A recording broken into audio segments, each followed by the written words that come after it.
The holiday season is a time for joy, but for so many, it also brings a wave of sadness and a lot of emotion, especially for those who have lost a loved one. Following such a loss, people often check in quite frequently, offering support and comfort, but then that tends to dwindle off just a bit. So amidst the sadness and occasional laughter, they need to be remembered, and that becomes so important in the months to follow. This week, we celebrate Leela Lee.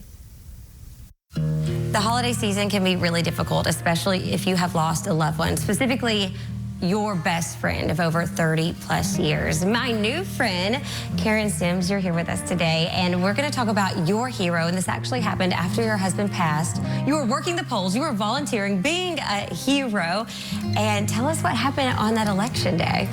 Well, back in March of this year, I worked at Andrew Jackson with the voting precinct, and it was kind of slow, and I got to meet Leela Lee. I had told her that my husband had passed away in November and how much I missed him. His name was Kerry, and she said, oh my gosh, I, in September, am doing a widow and widowers luncheon, and I want you to come. When you're going to something new, it's intimidating, but once you walked in there, you felt so welcomed. And I almost didn't go. I really thought about it. I thought, I'm going by myself. I'd always gone to things with my husband. And then something just said, no, Karen, you need to go. I am so glad that I went. The program was fabulous. Oh, they had an icebreaker. We got to meet other people that were widows and widowers. The lunch was just fabulous. It was wonderful, and made some new friends. We were forming these connections, these friendships that you understand each other. You may not even have to speak, but you understand each other's hearts. And she puts everyone in that room together. I can't say enough about that day and what it meant to me. Leela's been doing this for 10 years.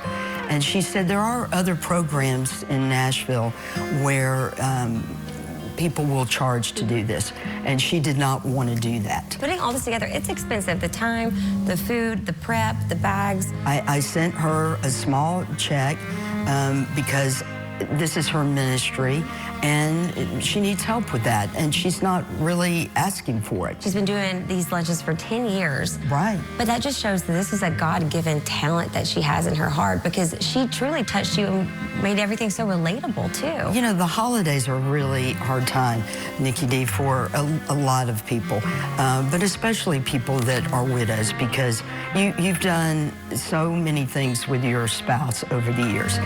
My husband, Kerry, loved Christmas. He loved the holidays, and he passed away right before Thanksgiving. To have somebody have empathy and to understand that, and to create a program around that.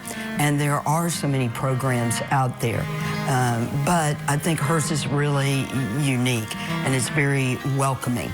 And I just want to see it continue. When you've lost somebody, whether it's a spouse or anybody, the little kindnesses that people do are huge.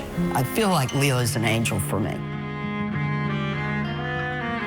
And thanks to Bart Durham Injury Law, they will be donating $250 to Leela's Choice of Charity, which is Greater Christ Temple Church of Christ Widows and Widowers Love Ministry. Thank you to the Durhams for sponsoring my hero. We promise to be good stewards of those dollars. And if you have a hero you'd like to nominate, just write to me at myhero@newschannel5.com. And Ben, I was telling you earlier, Leela is such an amazing lady. She and her husband, she is not a widow herself. She and her husband put this on. They've been doing it for 10 years.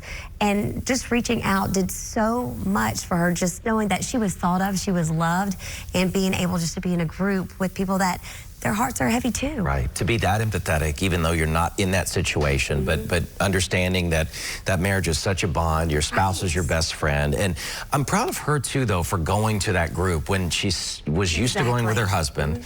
You have that partnership and all of a sudden it's gone.